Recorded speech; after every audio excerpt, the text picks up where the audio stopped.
Welcome to episode 45 of the movie Lighthouse, shining a light through the fog of film. My name is James. Yo me llamo Lori. And I'm Wyndham. Ah, great. How is everybody? You okay?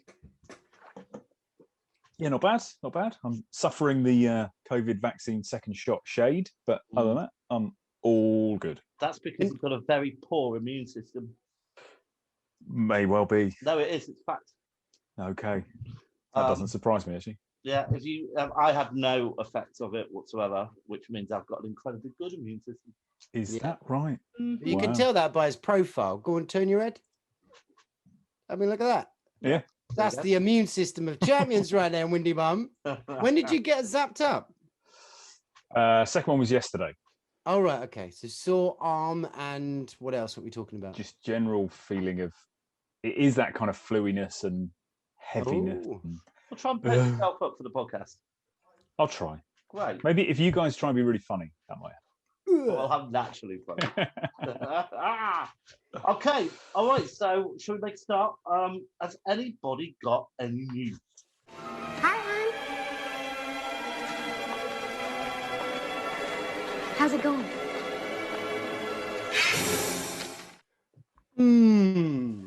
I did bump into something. Well, I'll start. I'll kick us off. Oh, go on then. So I've been watching every episode of the Goldbergs because that's the sort of thing I do, which is like a homage to the 80s. Really, it's a sitcom set of the 80s, which is okay. I'd give it about 6.5 out of 10. Has it got anything to do with Jeff and his finger? I don't know, so I'm just going to ignore Jeff that. Goldblum. Nothing to do with him. I don't think so. Oh, Goldbergs, you idiot. Oh shit.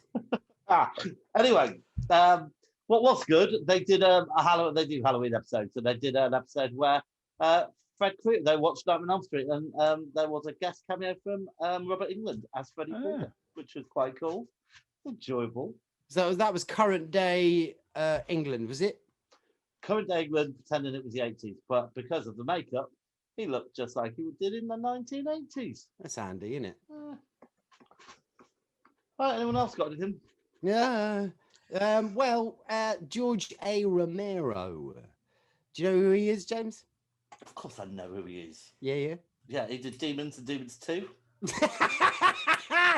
Yeah, honestly, you're the best. Is that George wrong? A. Romero, yeah, completely wrong. Night of the Living Dead, Day of the Dead. You know, the zombie Baz. You know, George A. Romero. I'm thinking of Argento. You see, you need see. to work on your diction. I thought you said Argento. Okay, I knew I should have done this episode in Spanish. Go on then. What about him?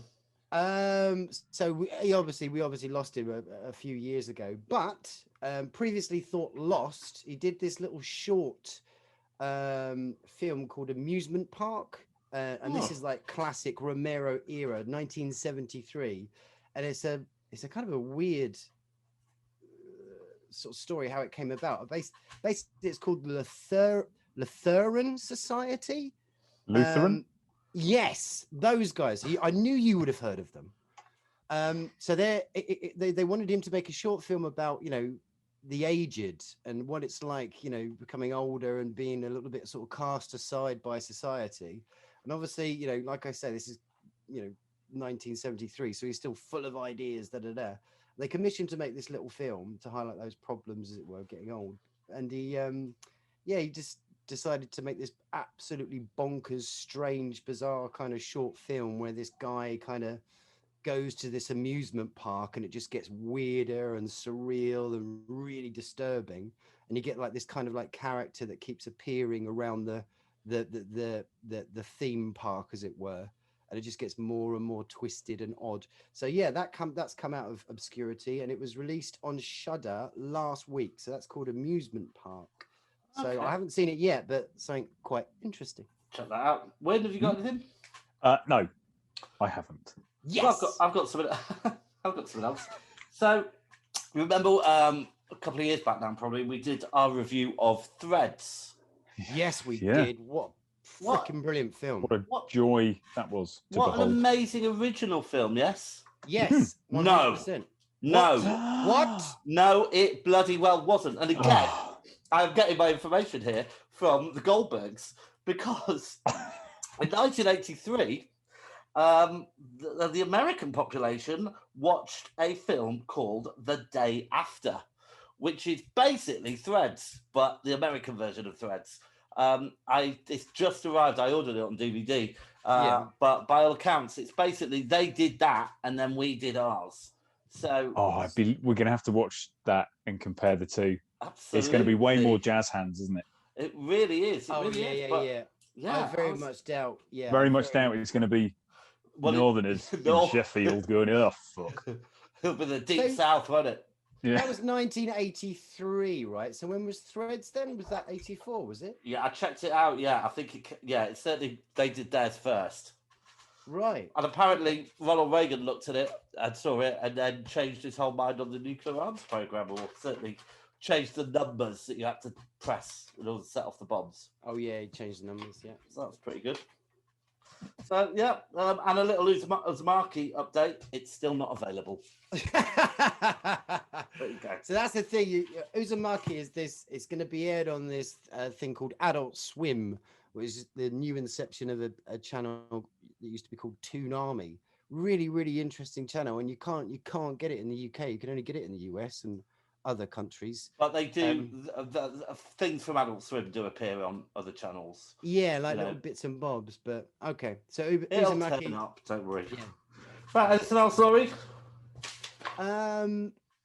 Well, so it seems like we're going to get a thunderstorm on Thursday, but that's it for the news.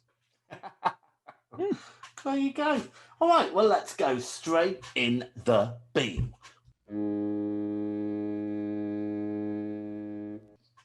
All right, Wyndham, go on, kick us off. I have a film called Palm Springs, released last year.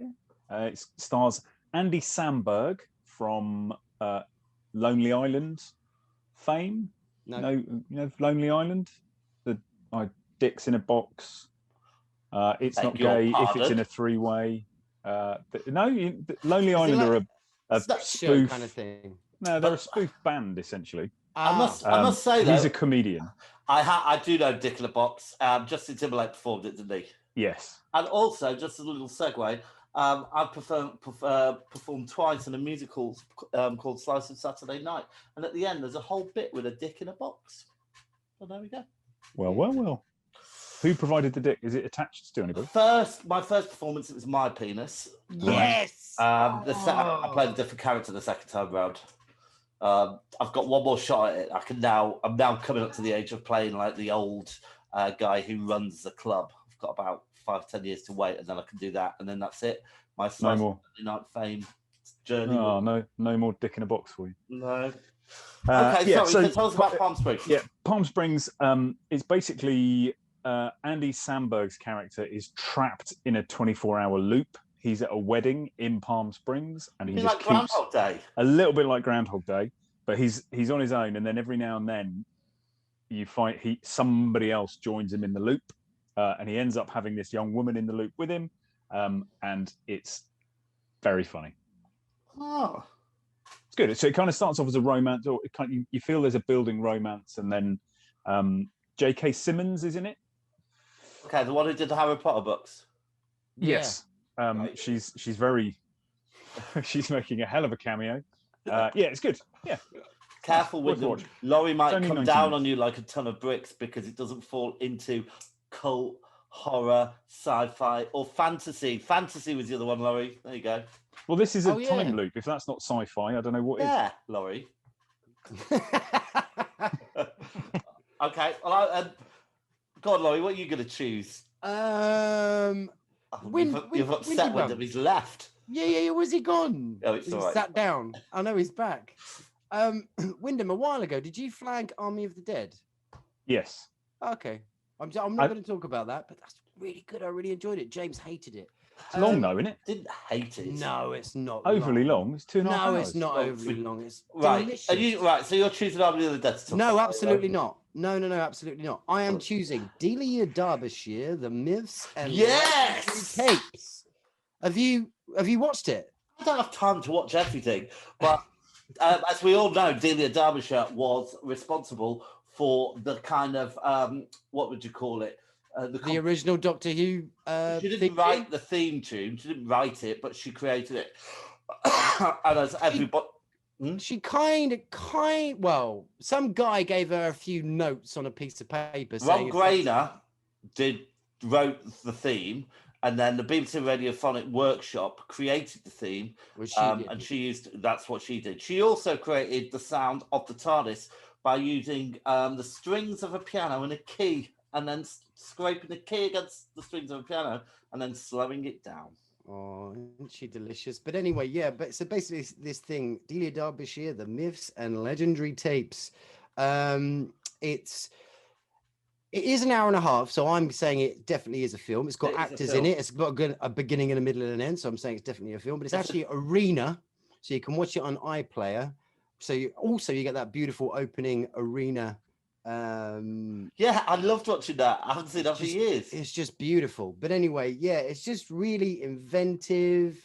It's playful. It is a drama, isn't it? Because it is a drama within a documentary, within interviews, all about Delia Derbyshire, and I think it was kind of inspired not inspired, but there was a real big kind of uplift in her and her profile in 2001 because they found like 267 tapes in this place in Northampton. It was just all like little interviews of her. Well, it wasn't a place. It was where she lived. It was in the attic of her house. It wasn't like a random place. Oh, okay. It's like the local Rumbelows or something. But anyway, so yeah, just like loads of interviews of her and all these kind of ideas that she was creating with sound and stuff like that. And yeah, it's just lovely. You find out about her and all her quirks and strangeness and uniqueness. And the way that, like I say, it's really, really playful. It is a documentary and it is a film, and it's just fantastic. Really, really, really great. There we go. All right, and my choice is gonna be the film Awake, which I watched over the weekend, and it's a little Netflix film, and it's another one of these concept films, really. So there are strange solar flares or something, and then nobody can go to sleep. Which seems like, oh God, well, that's all right. But after 5 days without any sleep, everyone goes a little bit crazy. And there's obviously one or two people that can go to sleep. So everyone starts trying to find out, trying to capture them and all this kind of stuff. It's good. It's all right. It's, it passed the time. It wasn't pretentious. It wasn't like up itself. It was doing something new. It didn't like use actors that you thought, oh, that should have been The Rock, as opposed to like the main actor they had in it, or like some really cheesy kind of zombie kind of thing going on. Stick it up your ass, Wyndham. Yeah. Oh. Yeah, Wyndham, stick it up your bum. Oh, there you go.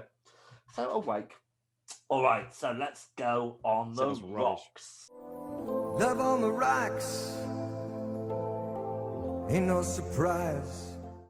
So remember, On the Rocks is something that we have watched, which we don't like very much. Go on, Laurie, what have you got? Is it Army of the Dead? I don't think I have anything. If I was including like TV shows, I might be able to say something, but I'm not going to. It's a revisiting of a film I kind of knew, and it was shit last time I watched it, and it's crap again. Predators. Predators. Yeah, I haven't seen it 4 years. Thought I'd give it another go. It's just as bollocks as it was. Is that the Adrian Brody one? It is. Yeah, the one from the 80s we're talking about, yeah? No, Predators. So multiple. Was that the early 90s then? It's 2000. 2000 something, yeah. All right, so I'm getting confused because I'm sure they did a Predator 2 in the 80s. Yeah, which is great. Yeah, that's good, yeah. With Danny Glover. Okay, so we're not talking Predators was 2010. Right. Okay, well, that's a shame. All right, well, I've got a couple to choose from, but I am going to go with Justice League Snyder Cut. Did you make it all the way through? You are so down. That man cannot direct movies. I mean, Army of the Dead so is self-indulgent. Really good. I mean, look, we've got 4 hours, and I'd seen the original version. I thought that was awful.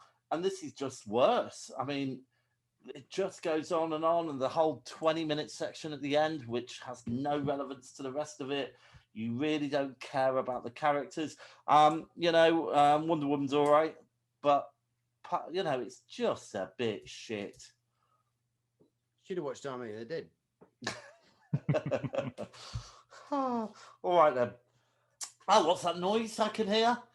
Could that be the trailer trawler trucking along with its trailers for the month? Oh. All right. So, has anybody seen any trailers? I've seen 4. So, what film are we going to see? Oh gosh, What's that called again? Well, we'll look at that in a second. Censor. Is it called Censored or Censor? Yeah, at the film festival. Yeah. So Okay. obviously, I saw that and I was like, "Oh, this looks good." So what's that about? Censor. I don't fully know because I've only just seen the trailer. But as far as I can determine, it's a censor who's back in like early 80s when video nasties were a thing, and it seems like she's lost someone of her family, a sister or a daughter, something like that.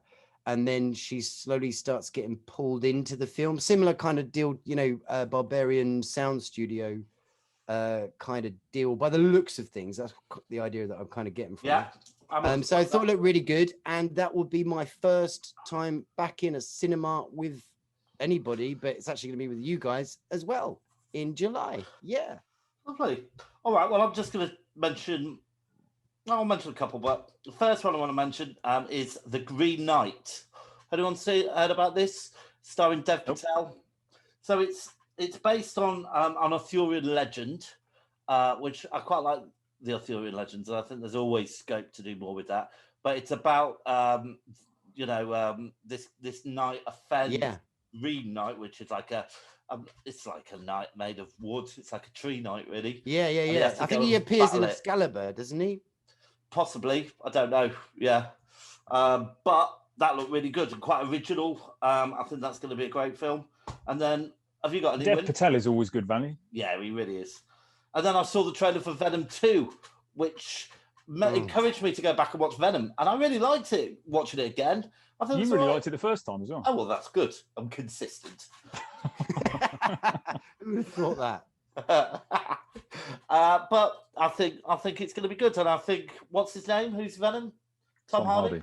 He's a good actor. I think he does quite well. So there we go. You sounded like you were hedging there a little bit.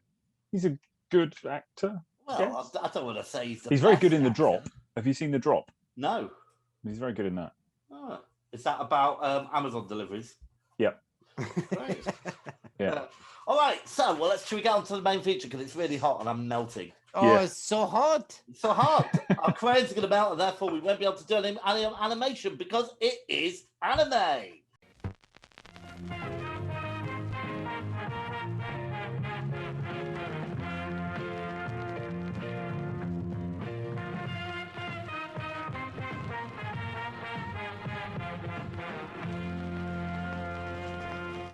All right, so talk about the ones that got away. So, Spirited Away and Princess Mononoke. Something. Well, yeah. I love it when you have to read Japanese, John. Yeah, I should just do it really quick.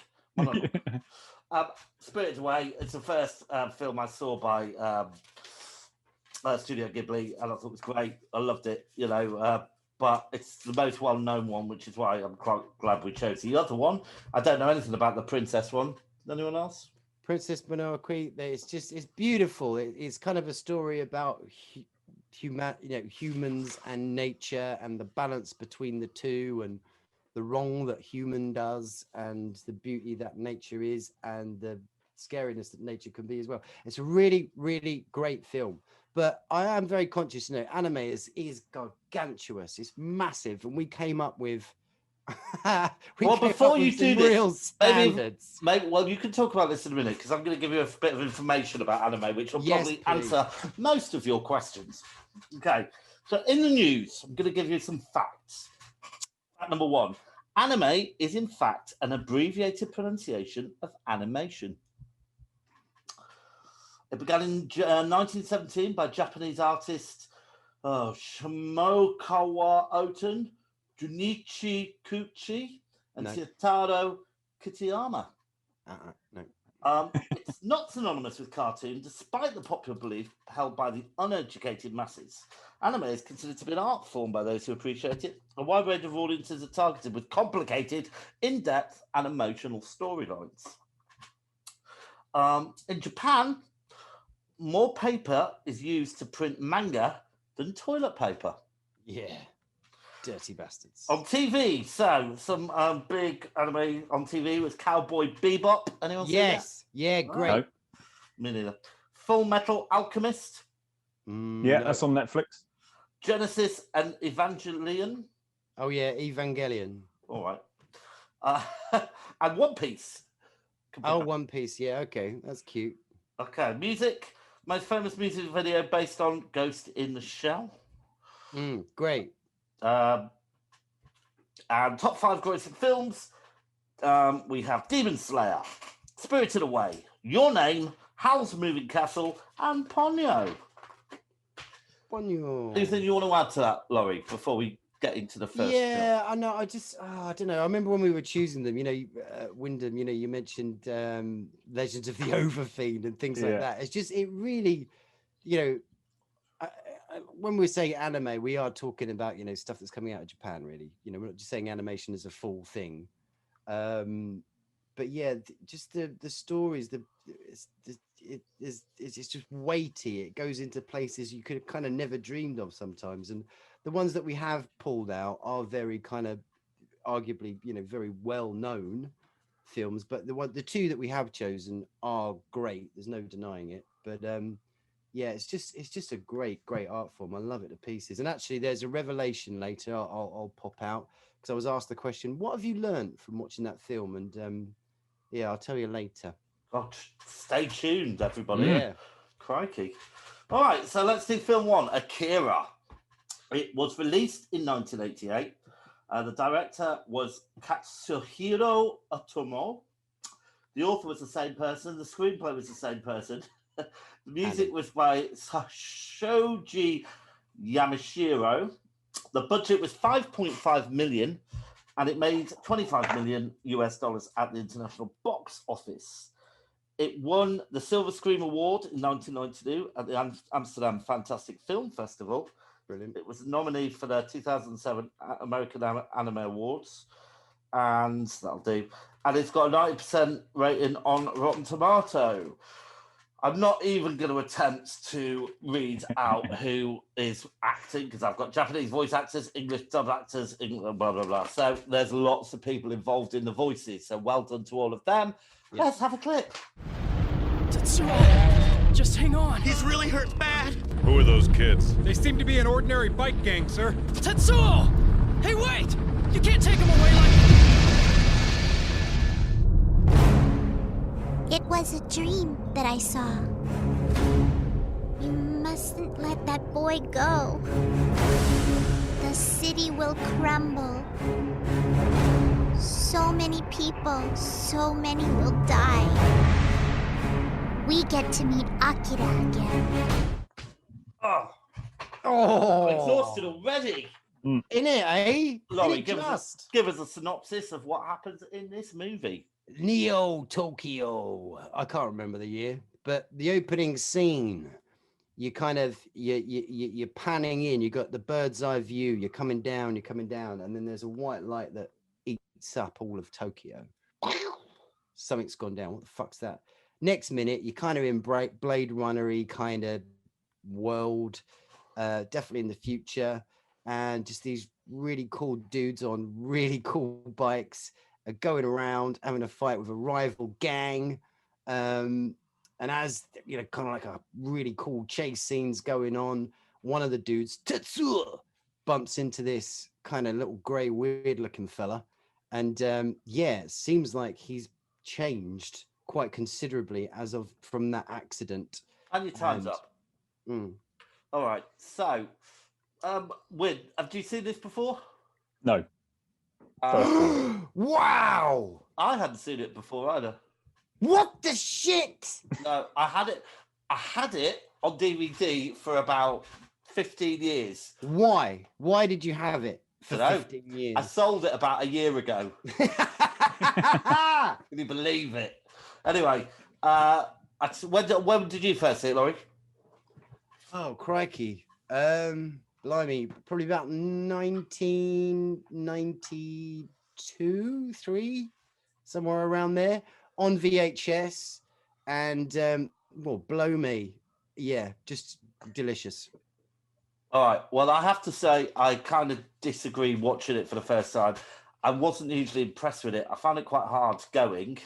Really? Why? There's What was a hard? there's a What was lot hard? going on. Yeah. And maybe that was a problem. I like Which is just maybe fine. one thing going on at a time. Okay. So at what point did you feel like, okay, wait a minute, there's a lot going on here? Well, When you stop watching it and paying attention to the film? well, it confused me a little bit that it didn't confuse me. Look, I don't really like Be honest. I don't like car chases or bike chases. There was a lot of bike action in it. They Only at shot the a dog. Didn't like that. Still the I beginning. liked the little grey children, but then I got a bit bored of that. Still the beginning. Then you was stop just watching the all film. kind of going somewhere, and it was all kind of going nowhere. Oh my God! Is from now on we should always refer to that North American country as Canada. Canada. Oh. Win, what did you think? I'm definitely going to cheer Laurie up here by saying I kind of felt the same way as you, James. Wow. And the thing is, coming to it, I really, really wanted to love it wholeheartedly. I mean, it looks amazing. The story is, and when I say there's a lot going on, it's kind of like you were saying, Laurie, the concepts that anime, or my experience of anime, which is very, very limited, tends to go for, are kind of like, fucking hell, this is all over the shop here. But in a, I'm not saying it's disconnected. It's just there's a lot going on between the bits, and it was just like, oh, I really wish I'd enjoyed that more. I really want, honestly, this for you to convince us, Laurie, why this is good. But for me as well, the problem I had You've just watched it. I felt that it seemed very dated, even though obviously it was set in the future. It just felt really kind of it just felt old to me. Come on, tell us why we should like it then. Okay, all right. So, oh man, it's geez Louise, it's kind of. Did you watch? Okay, I will ask. Did you watch the dub version or the subtitles? Right, I watched the one where the English people spoke. Okay, good. Okay, so you had more chance to be engaged with it, but you still wasn't. Well, yeah, but saying that, I thought the voice acting was shit.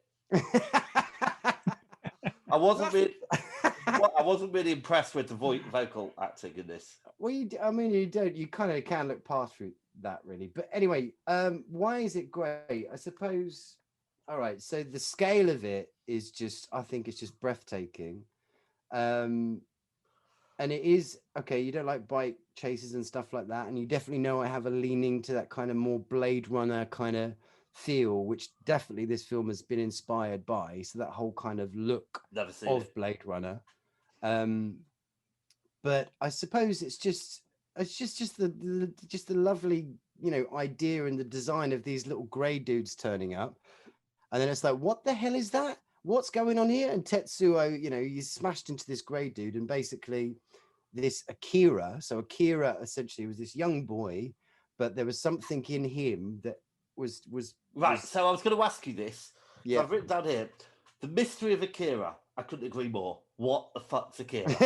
Akira. Well, all I've got is Akira is ultimate energy. There you are. But that is not an entirely satisfactory explanation. Like a wind farm. No. It's basically he's okay. So I'm talking from the perspective why I haven't read like the 347 mangas that are about Akira, so I don't fully know. But what I've got from the film is that Akira is this boy, and there's something in him that is connected to that energy, and it's limitless. and he can just, create and do whatever. So right at the beginning, where you see kind of that nuclear wipeout of Tokyo, that's Akira having a hissy fit back in the day. So all the scientists and stuff decide to sort of take him to pieces and put him in a massive, great big freezer and just pray to God that he doesn't kind of wake up again. But these other three grey dudes, they have similar elements, because they were sort of trained and not trained, but studied with Akira when the scientists were looking at it.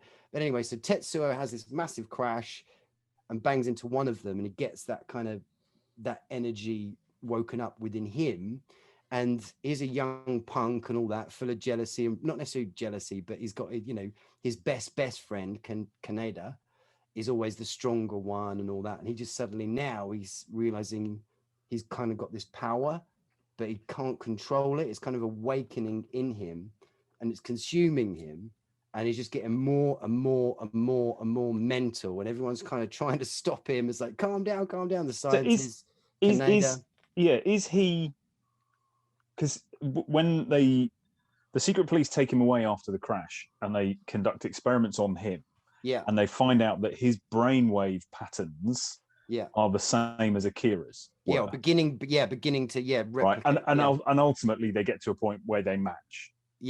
Right. So is he Akira? No, but he's been awoken.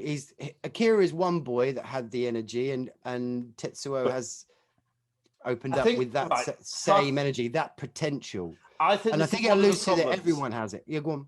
Well, I think this is one of the problems. I've got put here that the exposition is very clunky in this film, and I think it's not. Well, I think there is. I think they stop and explain a lot. This is happening now, and now this is happening, and this is happening. Why did you find it confusing then? If they did that, you would have loved it. Because I'm not saying it was clear. I'm saying there was a lot of clunky exposition. It didn't. For me, I found it very hard to engage with the storyline, and I thought that the first blue villain, the one who moved around on the little tray, was it? Yeah. He's lovely. Looked just like Nicola Sturgeon. Yeah, it's got a certain vibe going on. I mean, do you ever remember a film came back out? I think sort of 2012-ish. Chronicle. Do you remember that film? No. Chronicle. Nope. Basically, these guys, these not jocks, but these American kind of students, and then there's like an asteroid that lands, and they go and visit the asteroid, and then all of a sudden they start getting these powers. And one of them's a little bit damaged. He's got like a bad I do remember this. Dad, and then he can't control it. He gets worse and worse and worse. That's a massive rip-off of what Akira is, pretty much. But it's a shame that you have to use a different film to explain what was going on in Akira. Well, it is a shame. I know it, but it kills me. It kills me. But then, also you do have the other elements where you've got the people that are kind of trying to, the guy who had the dog, the little grey guy at the beginning, they're kind of this kind of renegade group, and you think they are actually the good guys doing this renegade stuff, but it actually turns out that there's some fat cat that wants money to get these grey dudes and get their energies and stuff like that. But that's just a kind of little side plot, really, which doesn't lean to it. But it's just the imagery is this undeniable. I mean, I don't know. So let's talk about the animation. So Win, what did you think about the animation? I thought it was quite detailed.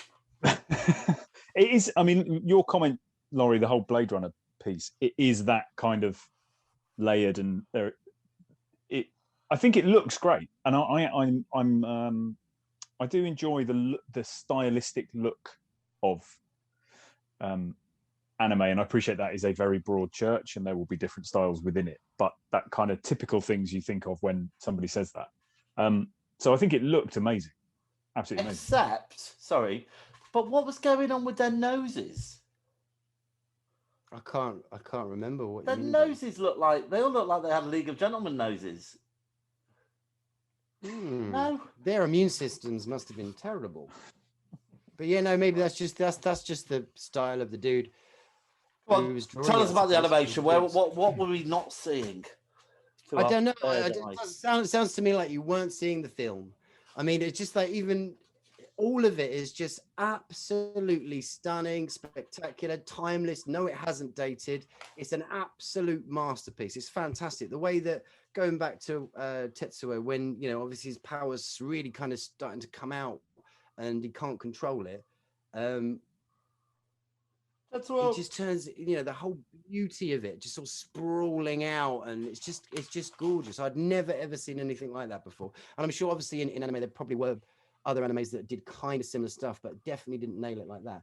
And apparently the reason you haven't seen that before is because the movie consists of 2,212 shots and 160,000 single pictures, 2 to 3 times more than usual. Right, well, that was too much for my mind. No, yeah, and it used 327 different colors, another record in animation film, 50 of which were exclusively created for the film. Listen to that.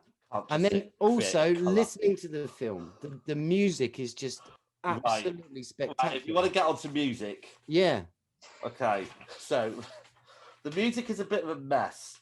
Oh, especially the theme in the dream sequence. The theme is just a few notes. Not impressed. That's my note. Just a few notes.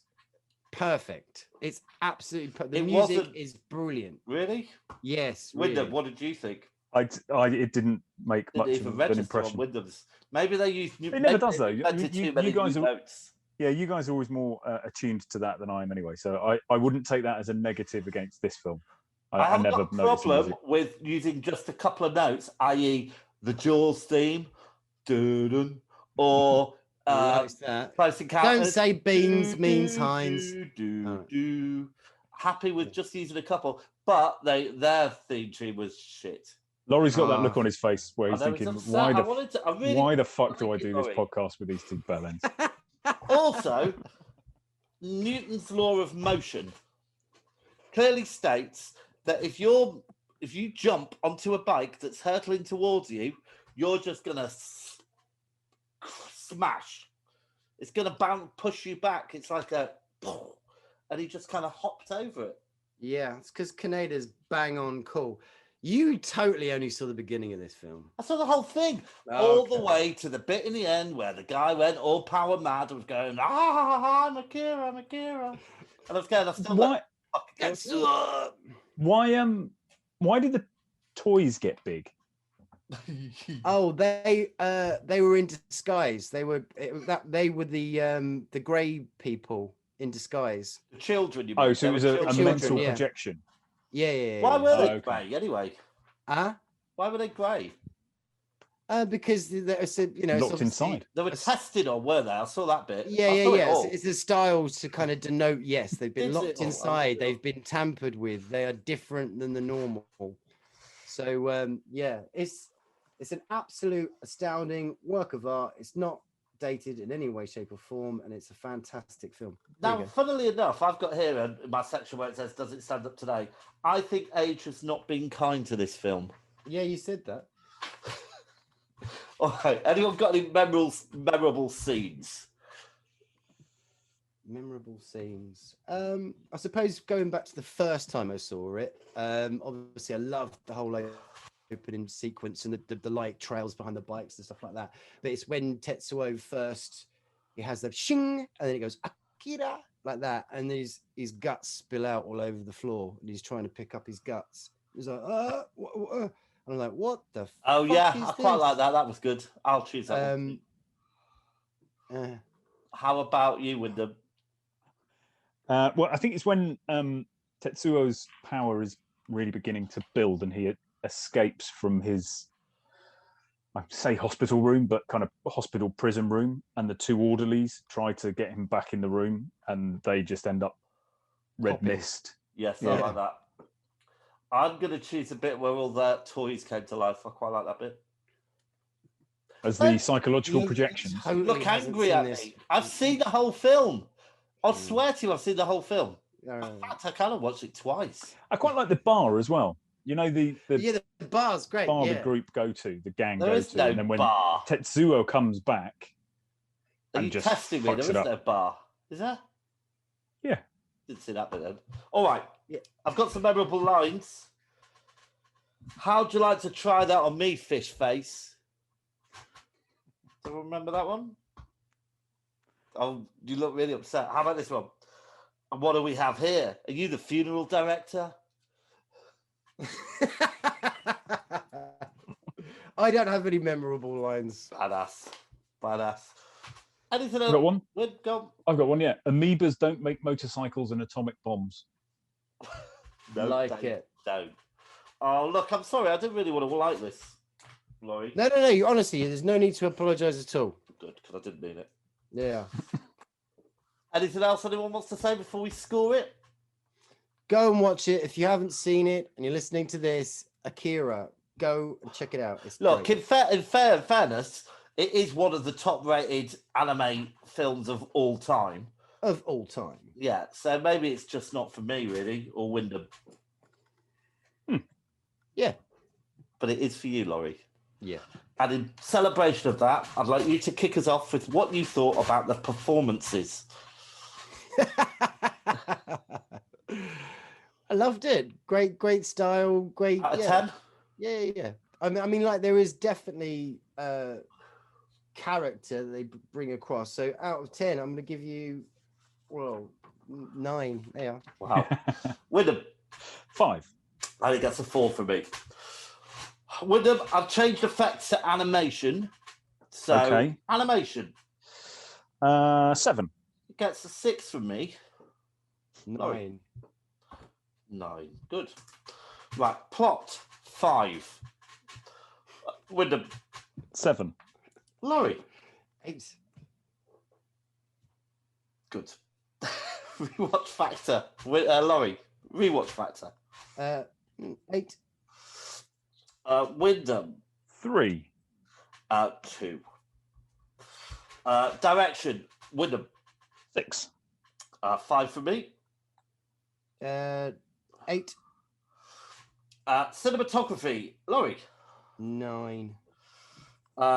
6 for me. 7 from me. Good. Sound of music. I'm afraid it only gets a 2 from me. That's a 9 from me. Gets a 7 from me.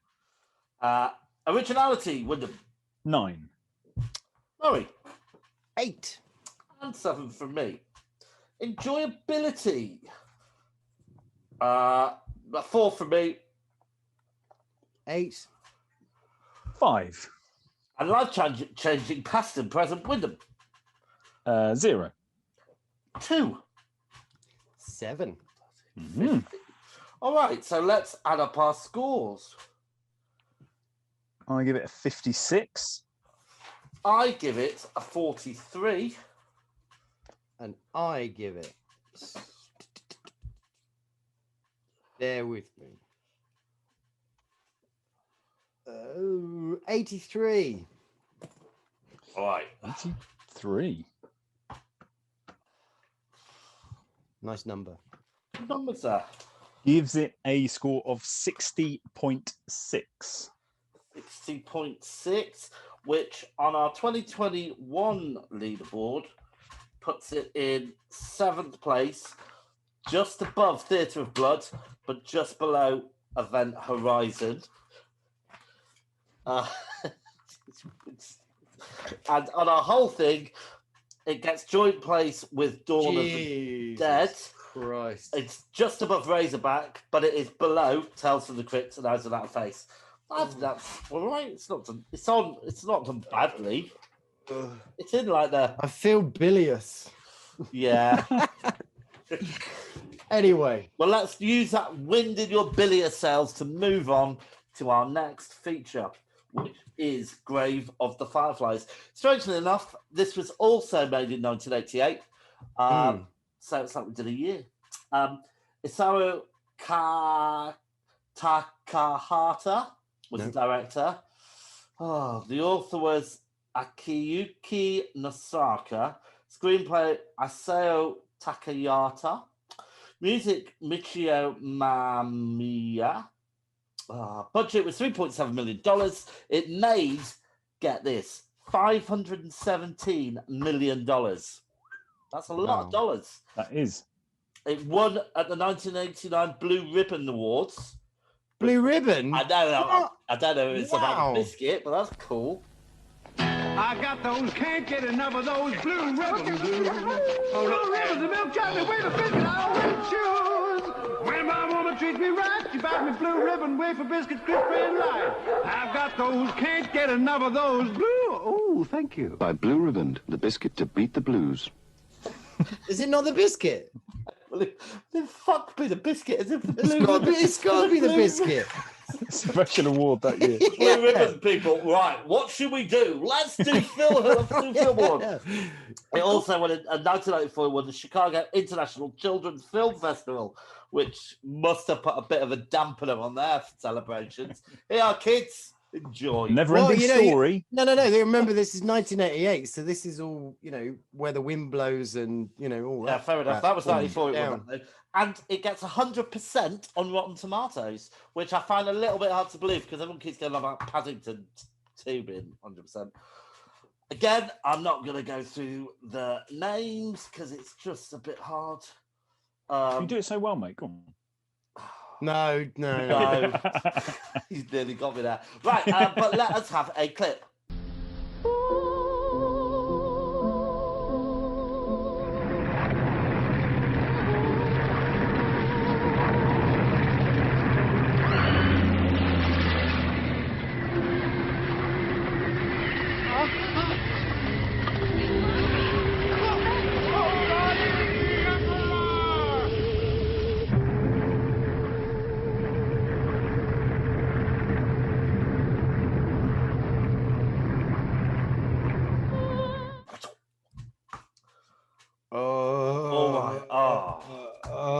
Okay, so first of all, I feel like I need to apologise a little bit to Laurie because why is that? Do you think? Well, I saw this film ages ago, about I don't know, 10 years ago maybe or something, and I was really blown away by it. And at the time, obviously, Laurie, you didn't have any children. And it was just kind of look that the ages of the two characters are exactly, I think, the same ages as your children right now. Also, a boy and a girl. So I don't know if you were watching that thinking, oh my God. When I finished watching it, I went upstairs and slept with my daughter. And I held her very, very tightly. Oh, very tightly. So give us a synopsis, Mr. Wise. Okay, so we're at the beginning of, is it the Second World War when America started bombing Japan? Towards the end of the Second World War. Yeah. Okay, so we're there. America is bombing Japan, and Dad's away at war in the Navy. And the two kids and Mum are at home, and they're quite well respected because obviously Dad's out there fighting the good war. And America starts bombing Japan, and then Mum gets really badly hurt, and then the kids are pretty much orphaned after a time, and then they stay with Auntie, who she has a certain tolerance whilst the Mum's kimonos are still flying about, but then she starts to lose her patience. Then the kids have to kind of make their own way, and there we are. So the kids are Sensuko and Setsuko, and what's the boy's name again? Sorry, Theta. Theta. Yeah. Okay. All right, Wyndham, had you seen this before? I had not seen this before. No. Go on, what did you think of it? It goes in, like you were just saying about When the Wind Blows. It goes in with Threads and Watership Down as a pretty harrowing watch. And it's really difficult to. I mean, it is excellent, but you don't come away having had a nice time because it is pretty punchy. And it was actually really interesting because it's the first kind of proper story I've seen of the end of the Second World War from Japan's perspective, and obviously it was a catastrophic ending for them. And the fact that it starts with it starts at the end, doesn't it? September the 21st, 1945, the day I died. So we know straight away that they're both dead, don't we? Right at the start. And you see her little ghost, and that actually, I think for me, I think that kind of helps a little bit because it is horrible. But you know, if you're kind of rooting for these two kids all the way through, and with hope, and then you find out at the end that they both die, I think that'd be even worse than knowing. Okay, well, we know they're dead, and we know they're kind of all right as ghosts because they're telling the story. So I don't know. I think it worked as an idea. Than you kind of rooting for someone. Laurie, what did you think about this? Seriously. Oh, it completely. Had you seen it before? No. I hadn't seen it before. And then when you mentioned it, I was aware of kind of what it was. And a few years ago, I watched a film called Barefoot Gen, which it does the actual Hiroshima thing, and that, Jesus Christ, that is just awful. And I knew this was going to be a similar kind of kettle of rice. And yeah, it completely destroyed me. But it's just absolutely incredible. It's such a wonderful film. It's absolutely incredible. And then, like you say, Wyndham, when you say, you know, it's a hard watch, you know, you come away, you're not, you know, but you come away. Just think about that little, you know, that sweet jar, you know, and she's down to her last three sweets. She finds her bit, and she could have all three there and then. But there's one little break. One of them's broken a little bit, which we all know. We all know that sweet tin. We all know that little bit, and she keeps that. She only has that, and she puts the rest of the sweets back in her tin box, cuddles it, and walks away. And it's just, oh my God. All that stuff is just so fucking beautiful. That innocence of these two children is just absolutely beautiful. And obviously it's just what happens to them is just really hardcore. It makes me but it's just wonderful. It's a wonderful film. It makes me despair at humanity in kind of every single light. From war to family to people helping each other to the horrible Undertaker, to seeing kids starving. And, you know, and we could say, well, it's an animation, but we know this sort of thing happens, goes on now, you know, obviously not exactly like this film, but we know all of these things. And we do, but I mean, there's so many things in life or whatever you can look at and be reminded it is, of but the troubles of the world. But let's focus on the film. No, but I am focusing on the film, and it's just heartbreaking to watch their slow descent without any kind of release, really. You know, there's a bit of release. There's a bit. There's a Firefly moment. There's a sweet, but it's all tinged with such sadness. And even when they are happy, you know, she's got the burns on her back, which are ultimately the thing that kills her, I imagine. You know, the radiation poisoning or whatever it is she's got. Yeah, no, I think it's malnutrition, isn't it? Yeah. They essentially they starve to death. Well, didn't the doctor don't they take her to the doctors and he said, and he says there's nothing wrong. There's nothing wrong with you that a solid meal and consistent nutrition won't fix. No, gives them a solid meal. It's just fucking awful. Well, I think it's interesting though, because you've got all those characters that you're right. You kind of sit there going, "Wow, his aunt is a bitch," but you also have to kind of take into account that they are also going through the fall of Japan and the form of the point where Japan, the Emperor of Japan, what's the word when you give up? Surrendered. Thank you. Yeah, when he surrendered, what did you say? It was like concede. But when that happened, it was like fundamentally like a rift. It cracked the Japanese kind of psyche of who they were, and you have all of these characters who are all going through their own, and they're different pressures and they're different, and it in no way kind of forgives the behavior, but I think the film does a really good job of kind of painting the picture of who these people are in their own kind of worlds, and these two kids are the kind of the collateral damage that goes with it. But I understand that and agree with that, but you know, yeah, everyone's going through hell and stuff, but you know, her kids are doing all right. It's not like they're going hungry, they're all going hungry, and she's worried about herself and her own children. They've got plenty of food. You know, there's that bit where they're eating plums or something, and it's like there's no plums for you. You know, you could have because he won't get a job. Yeah. But he's like 10. Yeah. Yeah, so you're talking about the farmer. So yeah, it kind of, but when you say there's plenty of food. No, I meant the aunt. The aunt. I think they came down to breakfast and asked for some sweet plums or something, or for breakfast, and she went, "Oh no, we've eaten all those. They've all gone." And that's the moment when she says that the rice is now hers, even though that he bought it. Yeah, you know. she starts getting a little bit sick of them. They become a little bit more of a burden. It is because I suppose everything's kind of getting a little bit more sparse outside, and food is definitely depleting. Well, hold on, they're not being a burden. They're sitting in a room or they're going out all day. They're not doing anything wrong.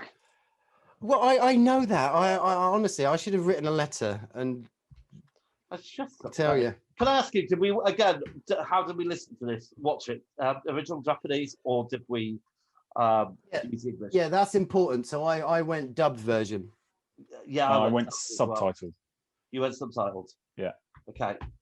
Yeah. We will never know if it makes any difference, will we? No. Not a controlled experiment.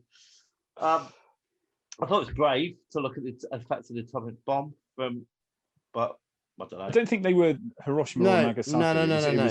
This wasn't a single bomb. Right. This was a fire bombing campaign. Right. Yeah. Okay. So lots of planes, lots of bombs. All right. Fair enough. All right. So let's talk a little bit about animation. I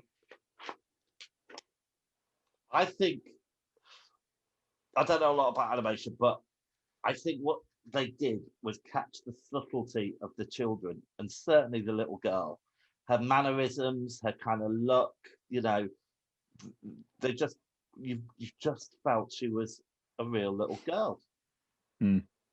Yeah. So this is I suppose okay. If you want to, we'll talk about Soretsuko first. So what I said earlier. I mean, I wanted to share something because I've learned something. Because after I watched this. Obviously I said to my wife in the morning, I was like, Jesus Christ, what a film. And she asked me, she goes, what have you learned? And my first kind of response was, nothing, probably because I had a bit of hangover or whatever. But then I thought about it. I was like, actually, no, I've massively learned something. And okay, so Sensico, she is a drawing, right? And she's telling me this story, this stuff happens to her.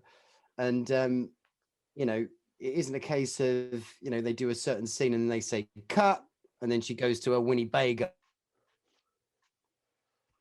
and has a tuna melt or whatever. She doesn't. She's this real thing. She's a painting. She is real. She is Sensico. That's it. And the end. And she did die because she's not an actress, And it's like.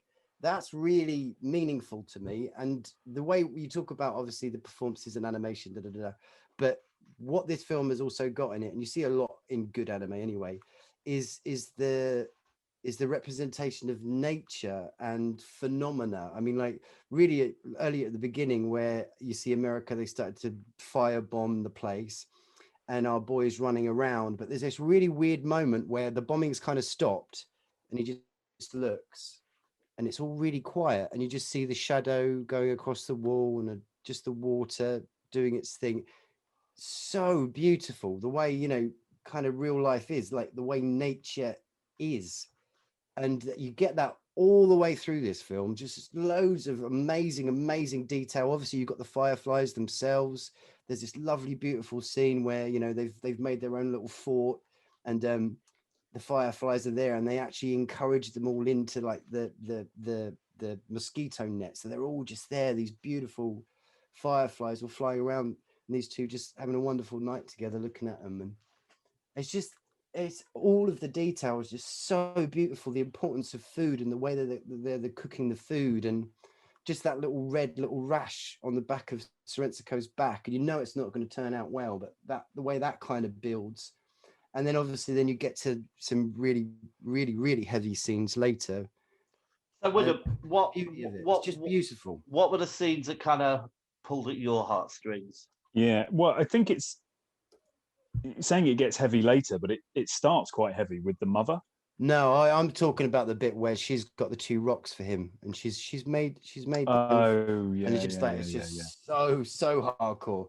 But no, it's hardcore, all the way through. But there's there is light, there's shade, there's all sorts of beautiful stuff, and it's just beautiful.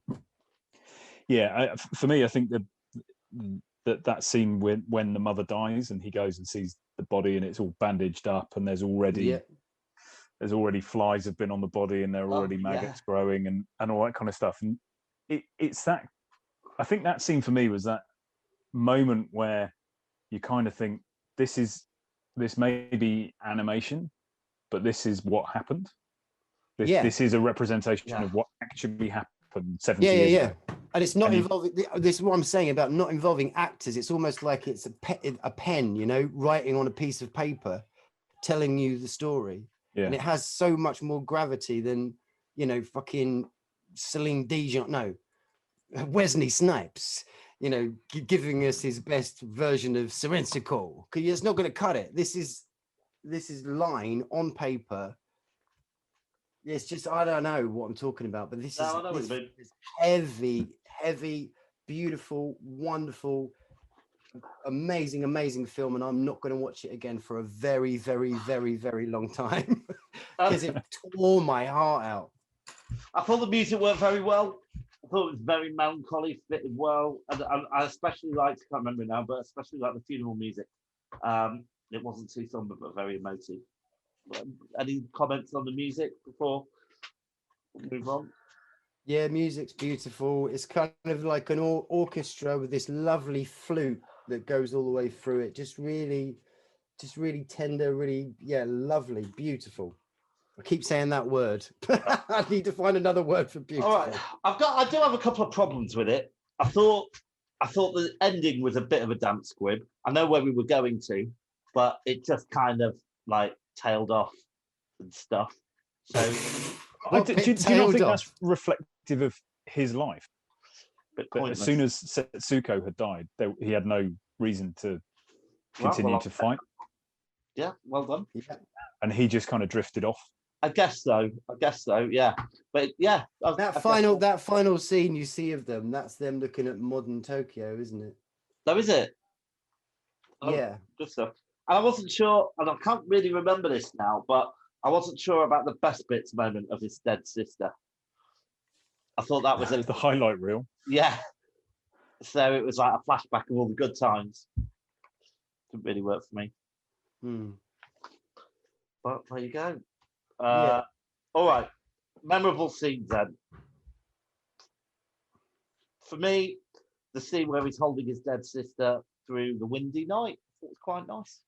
That sort of one. I really loved the moment where I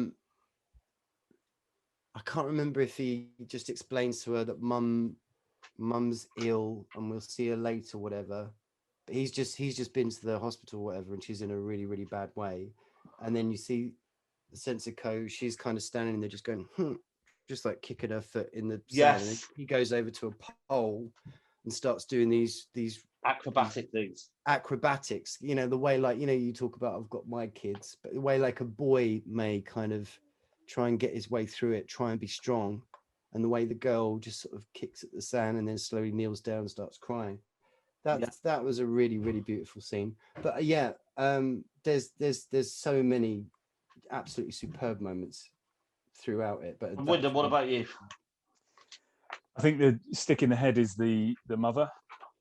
Yeah, that resonates.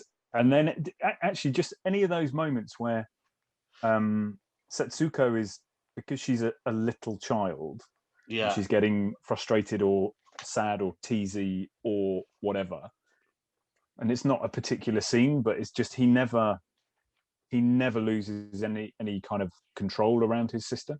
And it is just that kind of arms around her type thing. I mean, you would say a good brother, except he did manage to starve her to death, I guess. You need more than love sometimes. All right. I haven't got any memorable lines, and I just felt, I don't know if it was a translation, but I didn't think the language was really rich, and there wasn't really any kind of lines that jumped out for me. Don't know about you two. Yeah, I suppose that's kind of fair. It's all very kind of practical I think that's kind part of of it, right? That's dialogue. Yeah. intentional, isn't it? It's like Yeah. they're not There's a lot of jazz truth. handsing it. Yeah, exactly. There's a lot Yeah. of truth in this film. It feels like it hasn't been kind of forced Yeah. in any way, if that makes sense. There's no sort of clever writing or clever prose. Yeah. All right. So, shall we score it? God, that was depressing. No, it's not depressing. It's one of the most. It's probably the best film I've seen. No, I meant the podcast. Very, very long time. Oh right, okay, all right, yeah. You might have a point with that That one. was fine. It's you two. Right, performances. Wyndham. 7. 7 for me. Right, Siensico did not get to go home. She did not get to win an award. She died. She died, for God's sakes. 10. Wow. 10 for performance. If I could do 11, can I do 11? No. Right. Animation. I give it a 9. Laurie. 9. 8. I just saw Deborah at the bottom of your screen and thought I got your name wrong. All right, plot, Laurie. 8. Wyndham.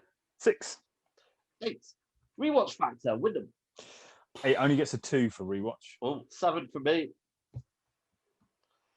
It's amazing. 7, because I do want to say 3, because obviously it's not fun, but yeah, 7. And just on the rewatch, I hadn't seen it for like 10 years, and I watched it. I thought it was even better than the first time I watched it, which is always the case. All right, direction, 8 for me. Laurie. Yeah, 8. 7. Cinematography, Laurie. 9. Wait. 8. 9. Sound of music, Wyndham. 7. 9. 8. Originality, 9 for me. Well, I say Barefoot Gem, but I mean it's its own film. You can't compare it. So 7. Yeah, 7. Enjoyability, Laurie. It's a really funny word to say about this, isn't it? Yeah. But I mean, I know what I mean by saying 8. Yeah. Actually, no. Sorry. 9. I've given it a 7. Wyndham. And I think my interpretation is leaning more to the real, how enjoyable it was. It's a 5. Okay.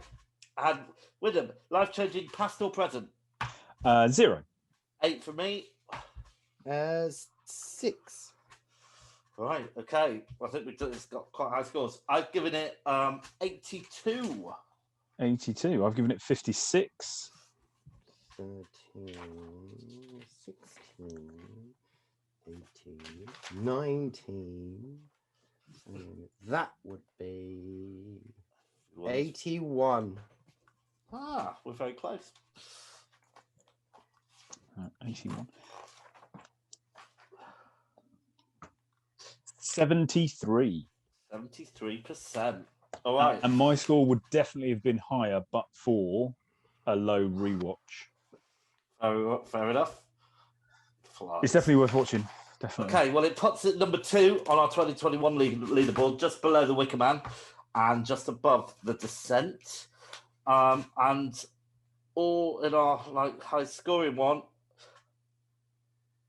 Yeah, it's alongside Starship Troopers, and it's just below Requiem for a Dream, another happy little film, and just above Dead Man's Shoes and Moon. Dead Man's Shoes is another quite somber film. A little somber area going on the leaderboard. All right, whose turn is it to pick, guys? It's Laurie's pick. Laurie, it's your pick. Yeah. Reach your hand in. You two, though, aren't I? Okay. You must find this so frustrating. Right, here we go. Yeah. Well, it's the same for all of us. Well, the number is, can you see that? Yeah, no, you can't. It is 28. 28. Okay. What could it means mean? nothing to you yet, does it? Almost prefer years now. Well, you're lucky because it is a year. I don't. It is 2008.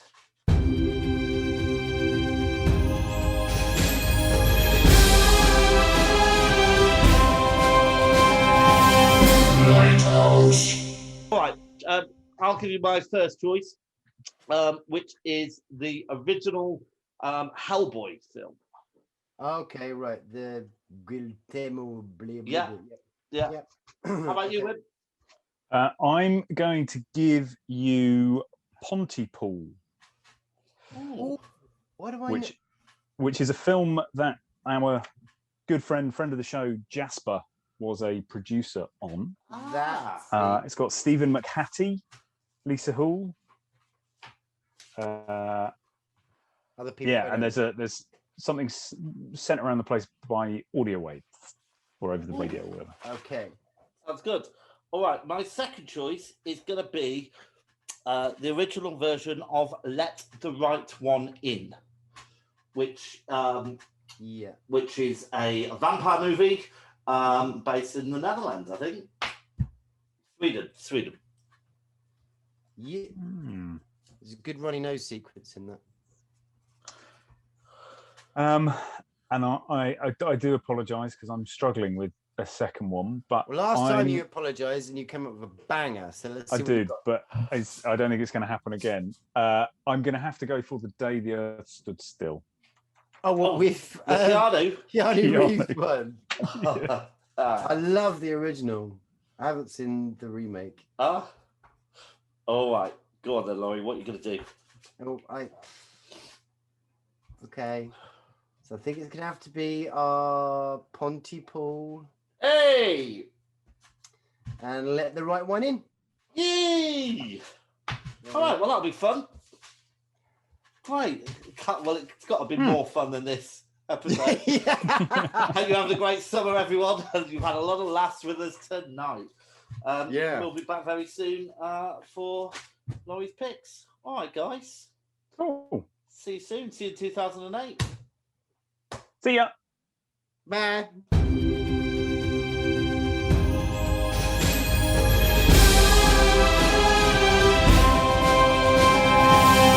Lighthouse.